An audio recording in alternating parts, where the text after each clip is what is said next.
రాష్ట్రంలో ప్రజలు ఎదుర్కొంటున్న సమస్యల నుంచి ప్రజలందరూ రోడ్లెక్కుతున్నారు. పాలిటెక్నిక్ విద్యార్థులు రోడ్లెక్కిండ్రు, ఆయుష్ విద్యార్థులు, ఆయుష్ డాక్టర్లు రోడ్లెక్కిండ్రు, కళ్యాణ లక్ష్మి కోసం తెలంగాణలో మహిళలు రోడ్డెక్కిండ్రు, 22A బాధితులు రోడ్లెక్కిండ్రు. 22A అనేది రాష్ట్రంలో ఒక పెద్ద సమస్య. ముఖ్యమంత్రి రేవంత్ రెడ్డి, పొంగులేటి శ్రీనివాసరెడ్డి ఇద్దరు కలిసి కూడబలుక్కొని 22A లిస్టును తయారు చేసి 22Aలో విలువైన భూములను పెట్టి, ప్రైవేట్ భూములను, ప్రభుత్వ భూములను, అసైన్డ్ భూములను పెట్టి బేరసారాలకు దిగుతున్నారు. వీటన్నింటి నుంచి ప్రజలను తప్పుదారి పట్టిస్తేందుకు, ప్రజలను డైవర్ట్ చేసేందుకు కాంగ్రెస్ పార్టీ వాళ్ళ అంతర్గత విభేదాలను తెర మీదకి తీసుకొచ్చి దాని మీద చర్చించుకునేటట్టుగా చేస్తుంది. వివేకానంద్ గౌడ్ గారు మనతో ఉన్నారు. వివేకానంద్ గౌడ్ గారు నమస్తే అండి. నమస్తే అండి. మనం చూస్తున్నాం Congress party is master of diversion politics, MDP, master in diversion politics Congress party. ఈరోజు ప్రజలందరూ రాష్ట్రంలో అల్లకల్లోలంగా ఉంది. ప్రజలందరూ రోడ్ల మీదకి వస్తున్నారు. 22A పెద్ద సమస్యగా ఉంది, పాలిటెక్నిక్ విద్యార్థులు పెద్ద సమస్యగా ఉంది, వాళ్ళది నిరుద్యోగుల సమస్యగా ఉంది, ఉద్యోగుల సమస్య ఉంది. ఇవన్నీ పట్టనట్టుగా ఈరోజు పార్టీతో సంబంధం లేని కొండా సుస్మిత ఏదో వ్యాఖ్యలు చేసిందని కొండా సురేఖకు నోటీసులు ఇచ్చి అటెన్షన్ డైవర్షన్ చేస్తుంది. ఈ అటెన్షన్ డైవర్షన్ పార్టీ అంతర్గత విభేదాలను కూడా రాష్ట్రంలో పరిపాలనను పక్కన పెట్టేసి ప్రజా సమస్యలను పట్టించుకోకుండా ఉండేలా కాంగ్రెస్ పార్టీ చేస్తుంది. ఏమంటారు? తప్పకుండా శైలేందర్ గారు, ఈ రాష్ట్రంలో కుక్కలు చింపిన విస్తర అయిన పరిస్థితి కనపడుతున్నది. మొదటి నుండి కూడా ప్రజలు కేసీఆర్ గారు చెప్తూనే ఉన్నారు. ఎన్నికలుగా ముందు కూడా కాంగ్రెస్ నమ్మి అధికారం చేతులు పెడితే అయోమయ్యే పరిస్థితి, రాష్ట్రం అంతా కూడా ఆగమగమయ్యే పరిస్థితి వస్తుందని చెప్పిన మాట ఈరోజు నిజమవుతా ఉన్నది. ఈరోజు రాష్ట్రంలో అన్ని వర్గాల ప్రజలు ఈరోజు చూసుకున్నట్టయితే మొదటి రైతాంగం, రైతులు కానివ్వండి, మహిళలు కానివ్వండి, నిరుద్యోగ యువత కానివ్వండి, అదేవిధంగా విద్యార్థులు కానివ్వండి, అదేవిధంగా ఉద్యోగస్తుల సంగతి కానివ్వండి, రిటైర్డ్ అయిన ఉద్యోగస్తులు కానివ్వండి, అదేవిధంగా అన్ని వర్గాల ప్రజలు, ఈ వీళ్ళు వాళ్ళని కాదు, అందరూ కూడా అయోమయ పరిస్థితిలో, దిక్కుతోచని పరిస్థితుల్లో ఎవరితోని తమ బాధని మొరపెట్టుకోవాలి అనే ఒక పరిస్థితి ఈరోజు రాష్ట్రంలో ఏర్పడ్డది. ఈరోజు స్పష్టంగా కేసీఆర్ గారు లేని లోటు, వారు ముఖ్యమంత్రిగా ఉన్నప్పుడు అన్ని వర్గాల ప్రజలతో పాటు అందరినీ కూడా సమానంగా చూసి చక్కగా పరిపాలన అందించి రాష్ట్రాన్ని ముందు తీసుకుపోయినటువంటి పరిస్థితి మనం చూసాం. కానీ ఈరోజు పరిస్థితులు, కాంగ్రెస్ పార్టీ అధికారంలోకి వచ్చి దాదాపు 3 సంవత్సరాల దగ్గరగా వస్తుంది. ఇంకా కూడా భిన్నమైన పరిస్థితులు, ఇంకా కూడా తమ పరిపాలనని చక్కదిద్దుకోక, సరైన పరిపాలన ప్రజలకు అందించలేక, తమ ఇచ్చిన వాగ్దానం నెరవేర్చలేక, ఇంకా కూడా కేసీఆర్ గారి పైన బురద వెళ్ళే ప్రయత్నం, బీఆర్ఎస్ పార్టీ పైన బురద వెళ్ళే ప్రయత్నం, కేటీఆర్ గారి పైన మరి దుమ్మెత్తిపోయే తప్ప అటెన్షన్ డైవర్షన్ అంటే ఎప్పుడు కూడా ఏ సందర్భం వచ్చినా ఏ అంశం అప్పుడు బర్నింగ్ ఇష్యూ ఉంటుందో దాని అడ్రస్ అంటే దాన్ని జవాబు చెప్పకుండా దానికి ఏ రకమైనటువంటి ఇబ్బందులు వస్తున్నాయో దాన్ని ఎట్లా అధిగమిస్తామో చెప్పలేక ఈ రకమైన డైవర్షన్ పాలిటిక్స్ రాష్ట్రంలో మొదటి నుంచి కూడా వస్తూ ఉన్నాం. ఈరోజు రాష్ట్రంలో పరిస్థితి 22A ఇది దగ్గర 7-8 నెలల నుంచి బీఆర్ఎస్ పార్టీ చెప్తూనే ఉన్నది. అనేక వేదికల పైన మా బీఆర్ఎస్ పార్టీ అధినేత మరి మన కార్యనిర్వాహక అధ్యక్షులు కేటీఆర్ గారు పదే చెప్తా ఉన్నారు. 1 కోటి ఎకరాలను వీళ్ళు తీసుకుపోయి మరి నిషేధిత జాబితాలో పెట్టినారు. ఏ రకంగా పెట్టినారని పదే ప్రశ్నిస్తా ఉన్నాం. ఈరోజు భూభారతి అని చెప్పేసి కొత్తగా తీసుకొచ్చినారు. ఆ భూభారతి ద్వారా దాంట్లో కూడా ఎన్నో లోటుపాట్లు, మరి దాని ద్వారా కూడా ఎంతోమంది అక్రమంగా మరి ఎంఆర్ఓలు రిజిస్ట్రేషన్ చేసేసి మరి కేసులు బుక్ అయ్యి ఏ రకంగా అధికారులు లోపల పోయినారో చూసినాం. మరి ఈ జాబితా అంటే ఈ నిషేధిత 22A అనేది ఒకటి ప్రొహిబిట్ లిస్టులో పెట్టి దాని ద్వారా అక్రమంగా దందాలు తెరలేపారు మనం చూసినాం ఈరోజు. కాబట్టి మొదటి నుంచి కూడా చెప్తూ అలర్ట్ చేస్తూ ప్రజలకు అన్ని విషయాలు చెప్తూ బీఆర్ఎస్ పార్టీ చాలా క్రియాశీలకమైన పాత్ర పోషిస్తూ వస్తా ఉన్నది. ఈరోజు భూభారతి విషయం ఒకసారి చెప్పాలంటే, గతంలో ధరణి పోర్టల్ ద్వారా అనేక మంచి కార్యక్రమాలు చేసి చక్కగా ముందుకు వెళ్ళే తరుణంలో ఎలక్షన్ మేనిఫెస్టోలో భూభారతిని తీసేస్తామని రోజు మన ధరణిని తీసేస్తామని చెప్పి అదే సాఫ్ట్వేర్ అంతా వాడుతూ ఉన్నారు. పేరు జస్ట్ ధరణిని పేరు మార్చి భూభారతి పెట్టుకొని దాంట్లో ఉన్న సాఫ్ట్వేర్నే ఎప్పుడైతే మనం అప్గ్రేడ్ చేసుకుంటూ వస్తామో అదే సాఫ్ట్వేర్ని, అదే సిస్టమ్ని వాడుకుంటూ ముందుకు వస్తూ ఉన్నారు. దాంట్లో లోటుపాట్లను చక్కదిద్దే ప్రయత్నం మాని దాంట్లో ఇంకా లోటుపాట్లు క్రియేట్ చేసేసి దాని నుంచి అవినీతికి, అక్రమాలకి పాల్పడడం, దాంట్లో ఉన్న లోటుపాట్లని వాళ్ళు క్రియేట్ చేయడమే కాకుండా ఆ లోటుపాట్లని ఒక దందాగా మార్చేసిండ్రు. అబ్సల్యూట్లీ ఈరోజు నిషేధిత జాబితా గురించి మాట్లాడాలంటే శివారు ప్రాంతాల్లో పాటు తెలంగాణ రాష్ట్రం అంతా కూడా అగ్గిమీద గుగ్గిలమైనది. ముఖ్యమంత్రి తన ఒక జూబ్లీస్ ప్యాలెస్ లో కూర్చుని దందాలే రోజు పొద్దున్న లేస్తే లెక్క చూసుకోవడము, వ్యాపారాలు చేసుకోవడము, ఢిల్లీకి మూటలు మోయడము, తన సీటు కాపాడుకోవడం తప్ప నిజంగా ప్రజలకు ఏ రకమైన ఇబ్బందులు వస్తున్నాయంటే ఆ ఆలోచన ప్రభుత్వానికి లేదు. తన ఇంటెలిజెన్స్ రిపోర్ట్ వస్తుందో తెలియని పరిస్థితి ఈరోజు రాష్ట్రంలో ఉన్నది. ఈరోజు అంత అన్ని ఎకరాలు 1 కోటి ఎకరాలను ప్రొహిబిటెడ్ లిస్టులో పెట్టేటప్పుడు ఒకసారి ఆలోచన చేయాల్సిన అవసరం ఉన్నది. ఈరోజు ఎప్పుడో 30 సంవత్సరాల క్రితం 40 సంవత్సరాల క్రితం మరి ఎన్నో వదల క్లియర్ అయిన ల్యాండ్స్ అయితే అప్పుడున్న ప్రభుత్వాలు ప్రభుత్వాలు గతంలో ఉన్నటువంటి వైఎస్ రాజశేఖర రెడ్డి గారి ప్రభుత్వం ముందు నుంచి కూడా మరి ఎప్పుడో ఉమ్మడి రాష్ట్రంలో 2000 సంవత్సరం నుంచి కూడా క్లియరెన్స్ ఇచ్చినటువంటి స్థలాలన్నింటినీ కూడా వాళ్ళు నిషేధిత జాబితాలో పెట్టి బ్లాక్మెయిల్ చేసి డబ్బులు వసూలు చేసి దోపిడీ చేయడానికి తెరలేపినారు. ఇది స్పష్టంగా అర్థమవుతున్నది. ఆ స్థలాలలో ఇండ్లు అయిపోయినాయి, అపార్ట్మెంట్స్ అయిపోయి, నివాసాలు అంటే నివాస యోగ్య అంటే ఉంటున్నారు, ప్రజలు ఉంటున్నారు దాంట్లో.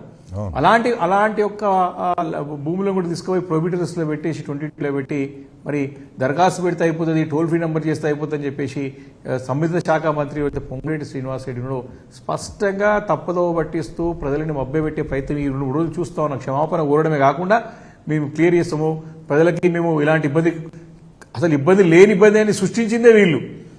అసలు ఎలాంటి సమస్యలు కూడా సాఫీగా నడుస్తున్నటువంటి ఒక సిస్టమ్ ని దాంట్లో మరి హడిల్ క్రియేట్ చేసి మళ్ళీ మేము దీన్ని పరిష్కరిస్తామని చెప్పేసి వివేకానంద్ గారు గత 2-3 రోజులుగా మనము చూస్తున్న సమస్యలు, ఏ సమస్యలు అయితే ప్రజలు ఆందోళన చెందుతున్నారో, ఏ సమస్యలు తీసుకుని అయితే ప్రజలు రోడ్ల మీదకి ఎక్కుతున్నారో అవన్నీ కాంగ్రెస్ పార్టీ ప్రభుత్వం అధికారంలోకి వచ్చిన తర్వాత ఆ పార్టీ ప్రభుత్వం సృష్టించిన సమస్యలే. 22A కాంగ్రెస్ పార్టీ సృష్టించిన సమస్యనే, పాలిటెక్నిక్ విద్యార్థుల సమస్య కాంగ్రెస్ పార్టీ సృష్టించిన సమస్యనే, కళ్యాణ లక్ష్మి కాంగ్రెస్ పార్టీ సృష్టించిన సమస్యనే. ఇవన్నీ కూడా కాంగ్రెస్ పార్టీ సృష్టించిన సమస్యలే. మీరు ఒక్కసారి ముందు నుంచి చూసినట్టయితే వీరు అధికారం వచ్చి నుంచి కూడా అంటే కేవలము అక్రమ దందాలకు, భూదందాలకి పాల్పడుతున్నట్టు స్పష్టంగా అర్థమవుతుంది. ఎందుకంటే ఫస్ట్ రాగానే మనమైతే ఎప్పుడైతే కేసీఆర్ గారు మరి ఎంతో దూరపు ఆలోచనతోని ముచ్చరులో ఫార్మాసిటీ నుంచి కూడా దగ్గర 13,000 ఎకరాల స్థలాన్ని సేకరించి వరల్డ్ క్లాస్ ఫార్మాసిటీ కడదామని చక్కగా ప్రపంచంతో పోటీ పడే విధంగా మనకి, ఎందుకంటే ఫార్మా హబ్ మనకి pharma capital of India Hyderabad ఉంది. దాన్ని ఇంకా విస్తరింపు చేసి ప్రపంచంలోనే మనం pharma capital of the world అని తయారు చేయాలని చెప్పేసి అయితే కేసీఆర్ గారు కలగని సుమారు అంటే 19,000 ఎకర్స్ కి మనము ఆ రోజు ఒక ప్రణాళిక రూపొందించుకుని అక్వైరీకి మరి 14,000 దగ్గర 13,000 ఎకర్స్ చేంజ్ మనం ఆ రోజు అక్వైర్ చేసాం. ఈ రోజు అధికారం రాగానే అక్కడ ఉన్న 13,000 ఎకరాల స్థలం పైన నజర్బడి మరి ఆ ఒక 13,000 ఎకరాలని మేము ఫార్మాసిటీ కాదు దీన్ని 4 సిటీ చేస్తామని చెప్పి భూదందాలకు తెరలేపినారు. మరి దాని తర్వాత మళ్ళీ స్థలాలు ఈ మధ్య కాలంలో HILT policy, Hyderabad industrial land transformation policy అని కొత్త తీసుకొచ్చి ఇండస్ట్రియల్ దగ్గర 100,000 ఎకరాలు ఉన్నటువంటి ఒక జిడిమెట్ల మన పారిశ్రామిక వాళ్ళ స్థలాలన్నింటినీ కూడా వాటిపైన కన్నేసి మరి ఆ హిల్ట్ పాలసీ తీసుకొచ్చారు. అదేవిధంగా 10,000 కోట్ల విలువైన భూమి అయితే మరి గచ్చిబౌలి స్థలాలు ఏవైతున్నాయో హైదరాబాద్ సెంట్రల్ యూనివర్సిటీ ఆ స్థలాలపైన కన్నేసి అక్కడ కూడా మరి హైకోర్టు ముట్టికాయలు వేసిన తర్వాత వెనకపోవడం. దాని తర్వాత ఇప్పుడు మెట్రో కూడా విలువైన స్థలాలు ఉన్నాయి, విలువైన ఆస్తులు ఉన్నాయి.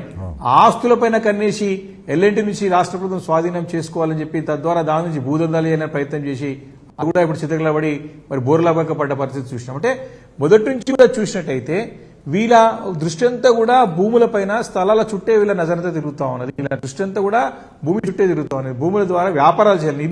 అందులో భాగంగానే ఈరోజు మళ్ళీ 22A కొత్త తీసుకొచ్చింది. మళ్ళీ 22A తీసుకొచ్చి మళ్ళీ దాంట్లో ఉన్నట్టు ఎన్ని ఎకరాలు మనకు స్థలాలు మనం దాని ద్వారా దందా చేసుకోవచ్చు, ఏ రకంగా దాన్ని మనం అంటే ఎక్కడైతే స్థలాలు మనకి దోపిడీ చేయొచ్చు అని చెప్పేసి పొద్దున లేస్తే వీళ్ళకి దందా అక్రమ దందాలు, భూదందాలు, భూకాజేయడమే తప్ప వేరే పనే లేదు వీళ్ళకి.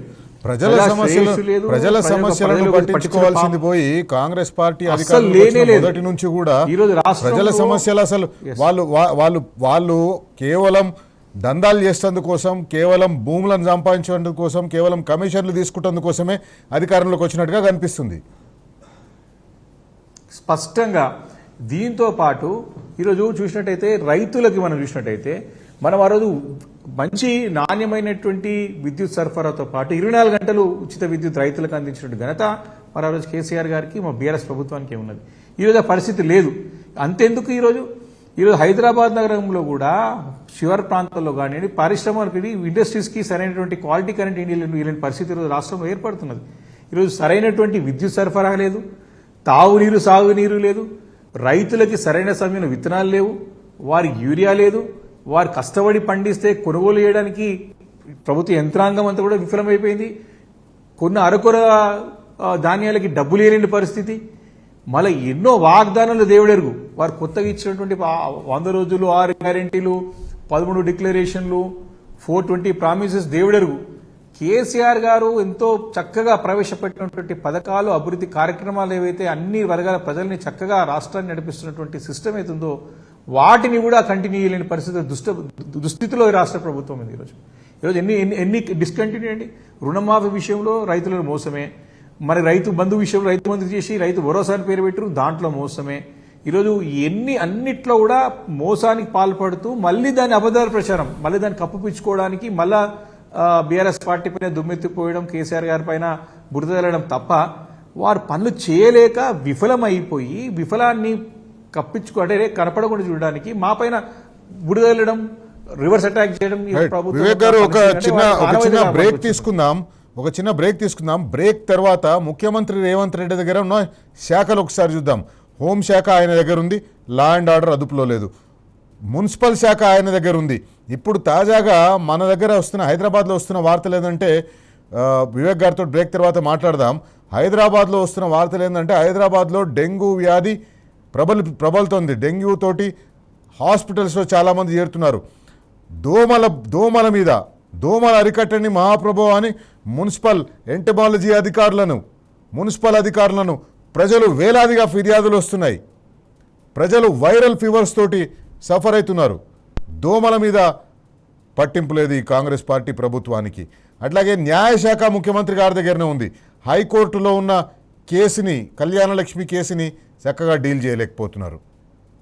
విద్యాశాఖ ముఖ్యమంత్రి దగ్గరనే ఉంది. ఆ విద్యాశాఖ ముఖ్యమంత్రి దగ్గర పెట్టుకొని ఈరోజు విద్యార్థులు ఎట్లా రోడ్లు ఎక్కుతున్నారో మనం చూస్తున్నాం. విద్యార్థులు ఏ రకంగా ఆందోళన చెందుతున్నారో చూస్తున్నారు. అసలు రాష్ట్రంలో ముఖ్యమంత్రి వైఫల్యం కొట్టొచ్చినట్టుగా కనిపిస్తుంది. ఈ రాష్ట్ర పరిపాలనా వైఫల్యం ముఖ్యమంత్రి బాధ్యత తీసుకోవాలి. వివేకానంద్ గారు, ముఖ్యమంత్రి రేవంత్ రెడ్డి గారి దగ్గర కీలకమైన శాఖలు ఉన్నాయి. హోంశాఖ ఉంది, విద్యాశాఖ ఉంది, మున్సిపల్ అడ్మినిస్ట్రేషన్ ఉంది, న్యాయశాఖ ఉంది. ఈ 4 శాఖల్లో గత 4 రోజులుగా ఈ 4 శాఖల్లో వైఫల్యాలు తీవ్రంగా మనకు కనిపిస్తున్నాయి. నల్గొండ జిల్లాలో 10వ తరగతి చదువుతున్న పిల్లలు కూడా ఒక టీచర్ని హత్య చేసేంత ధైర్యం వాళ్ళకు వచ్చింది. రాష్ట్రంలో లా అండ్ ఆర్డర్ పరిస్థితి అట్లా ఉంది. విద్యాశాఖలో విద్యార్థులు రోడ్లెక్కిండ్రు, పాలిటెక్నిక్ విద్యార్థులు రోడ్లెక్కిండ్రు, ఆయుష్ డాక్టర్లు రోడ్లెక్కిండ్రు. అట్లాగే మున్సిపల్ శాఖలో హైదరాబాద్ జిహెచ్ఎంసీ దగ్గర మస్కిటో మెనస్ మీద, దోమల మీద కొన్ని వందలాది కంప్లైంట్లు వచ్చినాయని చెప్పేసి ఈరోజు మనకు తెలుస్తున్నది. హైదరాబాద్లో డెంగీతో చాలామంది సఫర్ అవుతున్నారు. డెంగీ వ్యాధి వల్ల చాలామంది మంచాన పడుతున్నారు, హాస్పిటల్లో చేరుతున్నారని వస్తుంది. న్యాయశాఖ ఆయన దగ్గరనే ఉంది. కళ్యాణ లక్ష్మిలో ఎట్లా వైఫల్యం చెందినో మనం చూస్తున్నాం.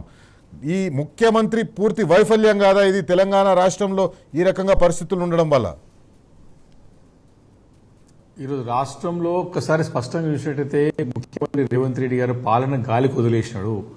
ఆయన శాఖలతో పాటు మిగతా శాఖల పైన పూర్తిగా పట్టు కోల్పోయినాడు. ఈరోజు ఈ ఒక్కటే కాదు, ఉదంతమే కాదు, మొన్న జరిగినటువంటి మరి ఒక నల్గొండలో ఉన్న ప్రిన్సిపల్ గారిని ఏదైతే 10వ తరగతి విద్యార్థులు హత్య చేసినా చూసాం. అంతకుముందు కూడా చాలా సందర్భాలలో లా అండ్ ఆర్డర్ అనేది పూర్తిగా చేదాటిపోయినది. వారికి అదుపులు లేదు. వారి యొక్క అక్రమాలు, అన్యాయాలు ఏ రకంగానైతే రేవంత్ రెడ్డి గారి కుటుంబ సభ్యులు జరుగుతున్నాడు, దోపిడీలో డైరెక్ట్గా పోలీసులు నిర్వీర్యం చేసి ఏ రకమైనటువంటి వ్యవహార శైలి ప్రదర్శిస్తూ చూస్తూ ఉన్నాం. ఈరోజు అంతేకాకుండా వారి యొక్క శాఖలు ఎప్పుడు కూడా వాటిపైన మనము ఒక సమీక్షించిన సందర్భం చూడలేదు. నేరుగా వారికి జరుగుతున్నటువంటి కింద అంటే అసెంబ్లీ వేదిక పైన కూడా ఎప్పుడు చర్చలో భాగస్వామ్యం చేసింది లేదు. వారు చెప్తే వినేటువంటి పరిస్థితుల్లో లేరు. వాళ్ళు జరిగే వాస్తవాలను తెలుసుకునే పరిస్థితుల్లో లేరు. వాళ్ళు కేవలం గాలిలో తిరగడం, గాలిలో రావడం, గాలిలో పోవడం, గాలిలో తిరగడమే తప్ప, గాలిపాలనే తప్ప సరైన పరిపాలన అందించలేకపోతున్నారు ముఖ్యమంత్రి రేవంత్ రెడ్డి గారు. చూస్తా ఉన్నాం కదా, ఇప్పటికి 75 సార్లు ఢిల్లీ టూర్ కొట్టిండు తప్ప, ఇప్పుడు మళ్ళీ విదేశీ పర్యటన అని చెప్పేసి ముందు పోయింది తప్ప, ఈ యొక్క శాఖల పైన పూర్తి అసలు పట్టు కాదు కదా, పూర్తిగా దాన్ని గాలికి వదిలేసినాడు. అధికారులకు వదిలిపెడితే అధికారులు ఏం చేస్తారు? ముఖ్యమంత్రి స్థాయిలో ఎప్పటికప్పుడు మంత్రి అనేవారు సమీక్షించుకుంటూ వారిని చక్కదిద్ది వారికి సహాయ సహకారం అందించు ప్రభుత్వం వెనుకుండి అధికారికి చెప్తే అధికారి ఫాలో అవుతారు తప్ప అధికారికి చేతికి అప్పేసి మొత్తం నువ్వే చూసుకో అని చెప్పేసి గాలికి వదిలేయడం అనేది ఆనవాయితీగా వచ్చింది. 3.5 సంవత్సరాల నుంచి చూస్తూ ఉన్నాం. మున్సిపల్ శాఖ అయితే మీరు చెప్తున్నట్టు హైదరాబాద్ నగరంలో దోమల బెడత కాదు, అన్ని కూడా నిర్వీర్యం అయిపోయినాయి. ఈరోజు క్యూర్ అని చెప్పేసి కొత్త యాక్ట్ తీసుకొస్తున్నారు. రింగ్ రోడ్ లోపల క్యూర్ అని కొత్త చట్టం తీసుకొచ్చి అది కూడా దోపిడే. మళ్ళా దాంట్లో ఉన్నటువంటి స్థానిక సంస్థలకు అధికారులను నిర్వీర్యం చేసేసి ముఖ్యమంత్రి గారి చేతుల్లో అన్ని పగ్గాలు పెట్టుకుని అంత సెంట్రలైజ్ అంటే కేంద్రీకృతం చేసుకుని మరి అధికారం చెల్లించాలి, మళ్ళీ దాంతో దోపిడీ చేయాలనే దురాలోచన తప్ప ఏమి లేదు. క్యూర్ యాక్ట్ అని కొత్త తీసుకొస్తారు. రింగ్ రోడ్ లోపల ఉన్నట్టు అన్ని గ్రామాలను అన్ని కలిపేసి ఒక దగ్గర తీసుకొచ్చేసి దాన్ని 3 కార్పొరేషన్లు చేసి ఎవరు అడగకుండా చేయకుండా ఇలాంటి అభిప్రాయం తీసుకోకుండా ఈరోజు దోబల మందు కొట్టేటోడు లేడు, తాగునీళ్ళు ఇచ్చేటోడు లేడు, మోడీ సాధించేటోడు, స్ట్రీట్ లైట్ లేని దుస్థితి ఉంది. ఈరోజు కొత్త స్ట్రీట్ లైట్ 3 సంవత్సరాలు అవుతోంది ఇంకా ప్రభుత్వం వచ్చి. స్ట్రీట్ లైట్ వీధి దీపాలు హైదరాబాద్ నగరంలో కొత్త వీధి దీపాలు ఇలాంటి పరిస్థితుల్లో కొత్త వీధి దీపాలు పక్కన పెట్టండి, ఉన్న వీధి దీపాలు కూడా వెలిగించలేకపోతున్నారు. ఉన్న వీధి దీపాలు కూడా వెలుగుతలేవు.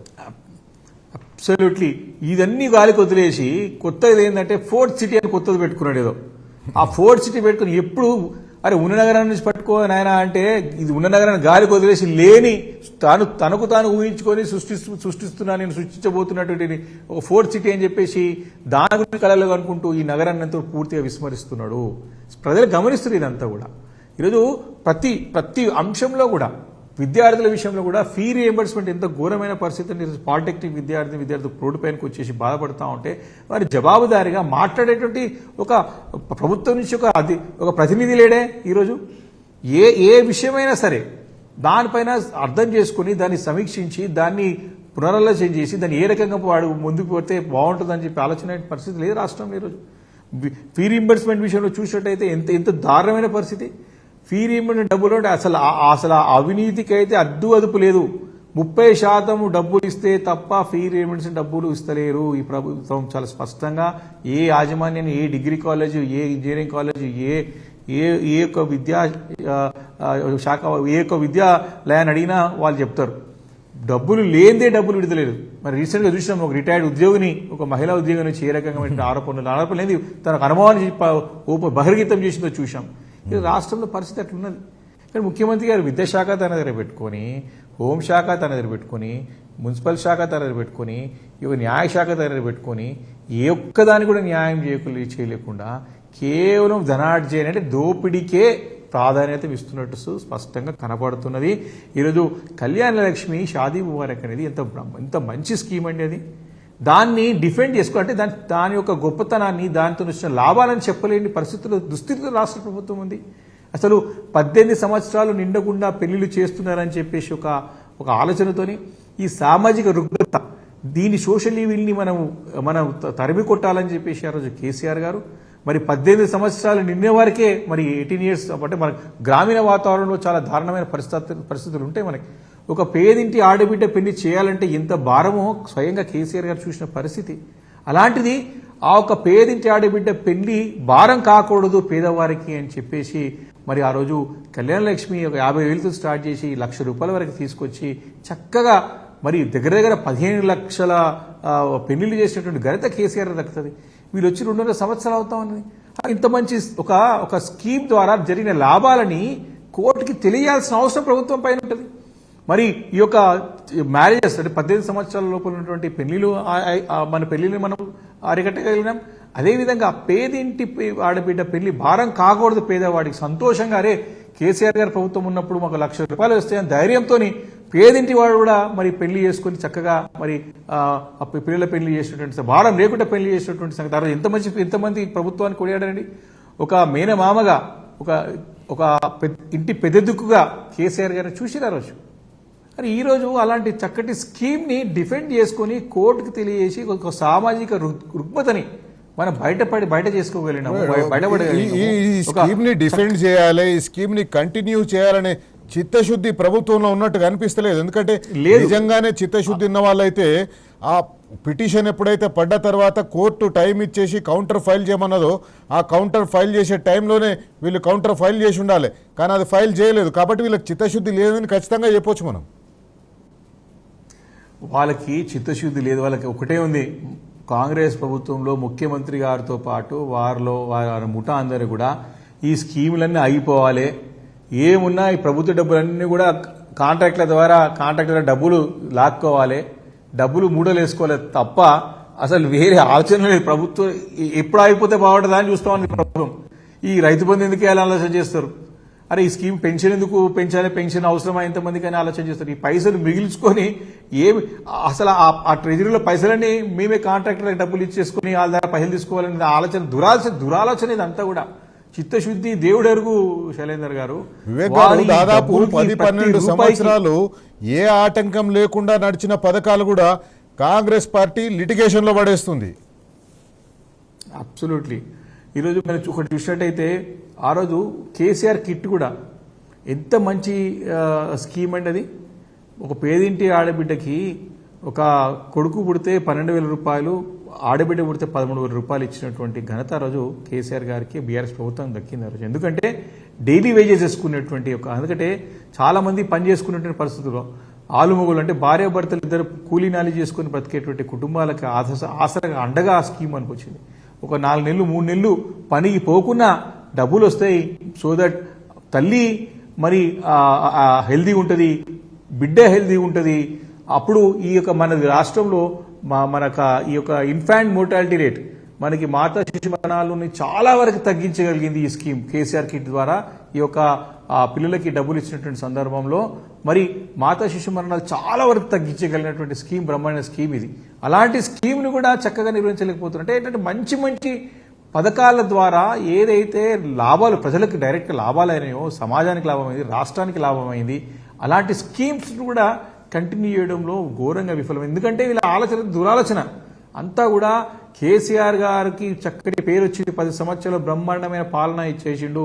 కేసీఆర్ గారిని ప్రజలు మర్చిపోలేకపోతున్నారు. కేసీఆర్ ప్రజల గుండెల్లో ఉన్నాడు, మనం దీన్ని చేయలేమని చెప్పి ఏదో రకంగా వారిపైన బురద తల్లి ఆ స్కీమ్ల పైన డిస్కంటిన్యూ చేసి వారి మర్చిపోయే విధంగా అంటే ఆయన అన్నాడు కూడా చాలా సందర్భాల్లో కేసీఆర్ గారి ఆనవాళ్ళు లేకుండా చేస్తానని చెప్పేసి అన్నటువంటి ఈ రేవంత్ రెడ్డి ముఖ్యమంత్రి గారు ఈ రోజు గారికి తెలుస్తున్నది కేసీఆర్ గారు ఏ రక అనువున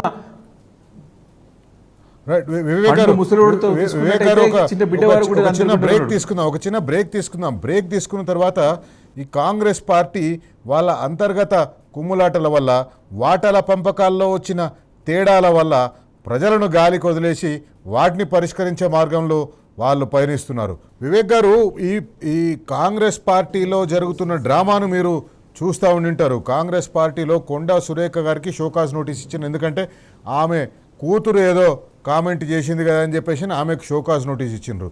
ఆ కూతురు చేసిన కామెంట్ల మీద దాదాపు ఒక 15 మంది ఎమ్మెల్యేలు, 3 విప్పులు, 2 ఎమ్మెల్సీలు అక్కడ వచ్చేసి ప్రెస్ కాన్ఫరెన్స్. అంటే కాంగ్రెస్ పార్టీ ఈ ఇష్యూని, వాళ్ళ ఇంటర్నల్ ఇష్యూని బ్లోయింగ్ అవుట్ ఆఫ్ ప్రపోర్షన్ చేసి రాష్ట్రంలో ప్రజల దృష్టిని మళ్లించడానికి ప్రయత్నం చేస్తుంది అనుకోవడం కరెక్ట్ కదా? 100% శైలేందర్ గారు. డైవర్షన్ పాలిటిక్స్కి కాంగ్రెస్కి పెట్టిన అంటే వెన్నుతో పెట్టిన విద్య వాళ్ళకి ఒకటి ముఖ్యంగా ఈరోజు రాష్ట్రంలో చూసినట్టయితే సరే కాంగ్రెస్ పార్టీ ముఖ్యమంత్రి గారితో పాటు పొంగులేటి శ్రీనివాసరెడ్డి గారు అవినీతిని పదే ప్రశ్నిస్తూ ఉన్నారు ప్రజలందరూ కూడా. సొంత పార్టీ ఎమ్మెల్యేలు కానీ సొంత పార్టీ నాయకులు కానివ్వండి వారు కూడా అంతర్గతంగా చాలా ఆరోపణలు చేస్తున్న పరిస్థితి జరుగుతుంది. కాబట్టి వారిపైన వస్తున్న తీవ్రమైన ఆరోపణలు కాదు ఆధారాలతో పాటు పొంగులేటి శ్రీనివాసరెడ్డి గారి యొక్క అక్రమ మైనింగ్, అక్రమ కషర్లు, రాఘవ కన్స్ట్రక్షన్ చేస్తున్నటువంటి అక్రమాలపైన మరి అసెంబ్లీ వేదికగా ఆధారాలతో పాటు బీఆర్ఎస్ పార్టీ ఆ రోజు డిప్యూటీ గవర్నర్ హరీష్ రావు గారు మరి బయటపెట్టినటువంటి పరిస్థితి చెప్తున్నాయి ఈరోజు. మరి అలాంటిది మరి దానికి జవాబుదారి చెప్పలేక అదే దాంతోపాటు రేవంత్ రెడ్డి గారి సొంత సోదరుడు మరి వారికి 200 కోట్ల రూపాయల విలువైన స్థలాన్ని ఒక అక్రమంగా ఫేక్ కంపెనీకి అలాట్ చేయడాన్ని కూడా ప్రశ్నించినటువంటి సందర్భం చూశాం. ఈరోజు ఇలాంటి అంశాలన్నీ కూడా ఫ్లేప్ అయినటువంటి సందర్భంలో ఇదే అంశాన్ని సరే వారి యొక్క కొండ సురేఖ గారు మంత్రి కూతురు అడిగినప్పుడు మరి దానికి సమాధానం చెప్పాల్సిన పరిస్థితి వస్తుందని చెప్పేసి ఈ యొక్క చాట్ల తోడుచి మరి కుక్కహత్తి ఎట్లయితే గొడవ పెడతామో ఇటు కాంగ్రెస్ పార్టీలో ముఖ్యమంత్రి గారు బయట ఉండి ఫోన్లు చేసి మరి మీ ప్రెస్ మీట్లు పెట్టండి, అందరిని ఎమ్మెల్యేని సమైతం చేసి సస్పెండ్ చేయండి అని చెప్పేసి ఒక కొత్త నాటకానికి తెరలేపినారు. కాబట్టి ఖచ్చితంగా సరే మీ ఇంటర్నల్ వ్యవహారాలు ఏమున్నా సరే కాంగ్రెస్ పార్టీవి ఈరోజు రాష్ట్ర ప్రజలకి తెలియాల్సిన అవసరం ఉన్నది. ఏ రకంగా ముఖ్యమంత్రి రేవంత్ రెడ్డి గారి సోదరుడికి 200 కోట్ల రూపాయల విలువైన భూమిని ఒక ఫేక్ కంపెనీకి ఏ రకంగా అలాట్ చేశారు, అదే రకంగా ఇదే పొంగులేటి శ్రీనివాస్ రెడ్డి గారు రాఘవ కన్స్ట్రక్షన్స్ చేస్తున్న అక్రమాలు, అదేవిధంగా 20A జాబితాని ఏ రకంగా తయారు చేశాడు శ్రీనివాస్ రెడ్డి గారు సమానం చెప్పాలి. అంటే ముఖ్యమంత్రి గారి మంత్రి కన్సల్ట్ ఇవన్నీ జరుగుతా ఉన్నాయా? అంటే మీకు పరిపాలన పైన అంటే అధికారులపైన నెప్ప మేపి తప్పించుకునే ప్రయత్నం చేస్తున్నారంటే పరిపాలన పైన మీకు పట్టు లేదా, లేకపోతే మీరు కావాలని చెప్పేసి అధికారులను బలిపోషణ చేస్తా ఉన్నారు. దానికి సమానం ప్రజలు అడుగుతున్నారు. అదే బీఆర్ఎస్ పార్టీ ఈరోజు బాధ్యత గల ప్రతిపక్ష పార్టీగా మిమ్మల్ని ప్రశ్నిస్తూ ఉంది. మీరు సమానం చెప్పాల్సిన అవసరం ఉన్నది. అవన్నీ పక్కదారి పట్టించేసి ఈరోజు కొత్త నాటకాలకు తెరలేపి ఈరోజు ముఖ్యమంత్రి గారు టూర్లో ఉన్నట్టే అక్కడ ఫోన్ చేసి ఎమ్మెల్యేలకి మొత్తం ఎమ్మెల్యేలని మీటింగ్ పెట్టమంటే పట్టుమని 18 మంది వరకు రాలి అక్కడ ఎమ్మెల్యేలు. వారికి సపోర్ట్గా ముఖ్యమంత్రి గారు సపోర్ట్ ఎమ్మెల్యేలు లేరు, ఈరోజు ఎమ్మెల్యేలు బయటికి రాలేరు ఈరోజు. కాబట్టి ఈరోజు ఇది కాంగ్రెస్ పార్టీ ఎప్పుడు కూడా మనకు తెలుసు ఈ యొక్క వారి అంతర్గత రాజకీయాలకే ప్రాధాన్యత తీసుకుంటారు తప్ప ప్రజల శ్రేయస్సు ప్రజలకు జవాబుదారీతనం ఎప్పుడు కూడా కాంగ్రెస్ పార్టీలో లేదు. ఈరోజు మరొకసారి అది బహిర్గతమైంది. కానీ ఈరోజు పరిస్థితి ఏంది? ఈరోజు ఉన్నటువంటి ఈ అంశాలన్నింటినీ కూడా సమానం చెప్పాల్సిన అవసరం ప్రభుత్వం పైన ఉన్నది. అనేక ఇష్యూస్ ఈరోజు కళ్యాణ లక్ష్మి సాధివారి మీ యొక్క స్కీమ్ని పథకాన్ని ముందు కొనసాగించగలుగుతారా, కొనసాగించలేని ఒక సందిగ్ధంలో ప్రభుత్వం ఉన్నది. ఈరోజు పేద ప్రజలు వెయిట్ చేస్తాం. అదే రకంగా 22A జాబితాకు సంబంధించింది కొన్ని లక్షల ఎకరాలు హైదరాబాద్లోనే మరి అన్ని కూడా ప్రొహిబిషన్లో పెట్టేసి ప్రజలను ఇబ్బంది పడే పరిస్థితి ఉన్నది. దానికి కూడా జవాబుదారు ఉండి దానికి కూడా మరి దాన్ని కూడా పరిష్కరించేటువంటి ఒక ప్రయత్నం కనపడతలేదు. మూడోది పాలిటెక్నిక్ విద్యార్థులు వచ్చి రోజు రోడ్లపైనకి ఎక్కినారు. ఈ రకంగా రాష్ట్రం అంతా కూడా అల్లకొల్లలో ఉన్న పరిస్థితి. దాన్ని డైవర్ట్ చేయడానికి ఈ యొక్క డ్రామాలని మ్యాగ్నిఫై చేసి ఇదో పెద్ద సమస్యగా, ఇదో రాష్ట్ర సమస్యగా మరి చూపించే ప్రయత్నం కాంగ్రెస్ పార్టీ చేస్తూ ఉన్నది. కానీ బాధ్యత గల ప్రతిపక్ష పార్టీ ఖచ్చితంగా నిలదీస్తూనే ఉంటాం, అనేక వేదికలు అడుగుతూనే ఉంటాం. ముఖ్యంగా ఇప్పుడు ఉన్నటువంటి పొంగులేటి శ్రీనివాస్ రెడ్డి రెవెన్యూ మినిస్టర్లో బాధ్యతగా ముందుకు వచ్చి రాజీనామా చేసి దీనిపైన ఎంక్వైరీ చేయాలా.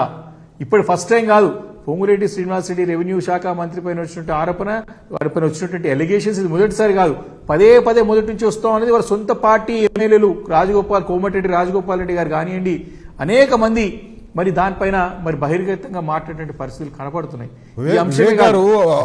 విషయం ఏదైనా కానివ్వండి, వాళ్ళ వాటాల్లో పంపకాల్లో వచ్చిన తేడాలేమో కానీ వాళ్ళ స్కామ్లు వాళ్ళే బయట పెడుతున్నారు. కొండా సుస్మిత ముఖ్యమంత్రి రేవంత్ రెడ్డి చేసిన స్కామ్లను బయట పెడుతుంది. ముఖ్యమంత్రి రేవంత్ రెడ్డి ఏమో తన అనుచర ఎమ్మెల్యేలతోటి కొండా సురేఖ చేస్తున్న స్కామ్లను బయట పెట్టిస్తున్నది. ఇట్లా వాళ్ళు స్కాములు బయట పెట్టుకుంటున్నారు కానీ ఎవరి మీద యాక్షన్ తీసుకుంటలేరు. ముఖ్యమంత్రి మీద కాంగ్రెస్ హైకమాండ్ యాక్షన్ తీసుకోదు, ఈ మంత్రుల మీద వచ్చిన ఆరోపణల మీద ముఖ్యమంత్రి యాక్షన్ తీసుకోడు. ఒక విషయం అండి, ఈరోజు ఈ యొక్క ప్రభుత్వానికి వ్యవస్థలపైన పూర్తిగా నమ్మకం మొత్తం అంటే వ్యవస్థలన్నీ నిర్వీర్యం చేసినండి. ఈరోజు అసెంబ్లీ వేదికగా మాకు సమానం చెప్పాల్సిన మాతో పాటు అంటే అసెంబ్లీ ద్వారా ప్రజలకు సమానం చెప్పాల్సిన అవసరం ప్రభుత్వం పైన ఉంది. ఎప్పుడు కూడా మీరు సమానం దాటి వేస్తూ మరి బుల్డోజ్ చేసినట్టు పరిస్థితి. రెండోది, హైకోర్టులో కూడా ఈ ప్రభుత్వానికి ఈ గడిచిన 2.5-3 సంవత్సరాల లోపల అనేక సందర్భాల్లో ముట్టకాయలు వేసినటువంటి సందర్భం చూసాం. ఒక హైడ్రా విషయంలో స్పష్టంగా ఈ హైడ్రా కమిషనర్ని తీసి పడేయండి అని చెప్పి స్పష్టమైన ఆదేశాలు జారీ చేసినా తమకు దందాలు చేసుకోవడానికి, తమ దోపిడీని కొనసాగించడానికి ఒక అధికారి అంటే ఒక వ్యవస్థ కన్నా ఒక అధికారి ముఖ్యం. అంటే తాము పెట్టుకున్నటువంటి ఒక ఏజెంట్ని కాపాడుకునే ప్రయత్నం ఏ రకంగా తీవ్ర ప్రయత్నం చేసిన ముఖ్యమంత్రి గారు చూస్తా ఉన్నాం మనం. అంటే హైకోర్టులను కూడా అటు రాహుల్ గాంధీ గారేమో దేశమంతా రాజ్యాంగాన్ని పట్టుకొని పర్యటన చేస్తూ ఉంటారు. తెలంగాణ రాష్ట్రంలో రాజ్యాంగం ఉండదండి.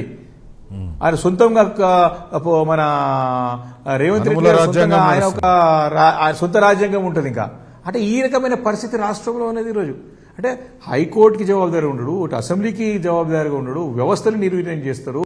అంటే ఈ రకమైనటువంటి అంటే అరాచక పాలన, ఆటవిక పాలన రాష్ట్రంలో కొనసాగుతుంది ఈరోజు దేని లెక్క చేయకుండా అంటే ప్రజలు మళ్ళీ మేము అధికారంలోకి వస్తారామో ఉన్నప్పుడు దోచుకోవాలి, దంచుకోవాలనేటువంటి పని కనపడుతుంది తప్ప అసలు టోటల్గా అసలు ఒక సిస్టము, ఒక ముఖ్యమంత్రి పదవి, దానికి ఒక హోదా ఉంటుంది, దానికి ఒక బాధ్యత ఉంటుంది. ప్రభుత్వం అంటే ఒక బాధ్యతల పదవిలో ఉన్నాం మనం అని చెప్పేసి ఒక సోయి లేకుండా పరిపాలన రాష్ట్రంలో కొనసాగుతుందండి ఈరోజు. అది నిజంగా దురదృష్టం, బాధాకరం. మరి ఈ రకమైనటువంటి పరిపాలన రాష్ట్రం ఏదైతే కేసీఆర్ గారు ఎన్నికలప్పుడు చెప్పిన సమయంలో ఏదైతే చెప్పినాడో ఆ మాటలన్నీ కూడా ఈరోజు నిరూపితమవుతా ఉన్నాయి, నిజమవుతా ఉన్నాయి. ఏ రకంగా కాంగ్రెస్ వాళ్ళు వికారమైనటువంటి వాంతికి వచ్చేటట్టు చేస్తారని చెప్పి చేయమంటలే, వాళ్ళు వికారమైనటువంటి రాజకీయాలు చేస్తున్నారు, వికృత క్రీడలు కనపడతా ఉన్నాయి వారు చేసేవన్నీ కూడా అని చెప్పి నేను స్పష్టంగా అంటే ఆధారాలతో పాటు కనపడుతుందండి. అది వాళ్ళని బయట పెట్టుకుంటా ఉన్నారు, దానికి సమానం చెప్పరు, దాన్ని దాటి వేస్తారు. అడిగితే మళ్ళా మా పైన బీఆర్ఎస్ పార్టీ పైన అక్రమ కేసు ఎన్ని కేసులు పెట్టిరండి మా మీద. మా ప్రభుత్వంలో గత 10 సంవత్సరాల్లో సక్రమంగా రాష్ట్రాన్ని ఒక బంగారు తెలంగాణగా తీర్చిదిద్ది చక్కటి పరిపాలన అందించి భారతదేశంలో నంబర్ 1 స్టేట్గా నిలబెడితే వచ్చిన తర్వాత ఎన్ని కేసులండి అక్రమ కేసులు? విద్యుత్ కొనుగోలు పైన కేసులే, దాని తర్వాత మన విద్యుత్ కొనుగోలు అంటారు. అసలు ఎన్ని కేసులు పెట్టిరంటే అసలు ఫోన్ ట్యాపింగ్ అని అక్రమ కేసులే, అన్ని కేసులు పెట్టి ఒక్క కేసు నిరూపితం కాలేదండి ఇప్పటివరకు. ఎన్ని కమిటీలు, ఎన్ని సెట్లు, ఎన్ని ఎంక్వైరీలు. ఇప్పుడు మీరు వేయాలి అవి ఖచ్చితంగా. ఏదైతే 2 కోట్ల రూపాయల స్థలాన్ని సీఎం సోదరుడికి ఏ రకంగా ఇచ్చారో దానిపైన ఎంక్వైరీ చేయాలి. పొంగులేటి శ్రీనివాస్ రెడ్డి చేస్తున్నటువంటి అక్రమాలపైన ఎంక్వైరీ చేయాలి.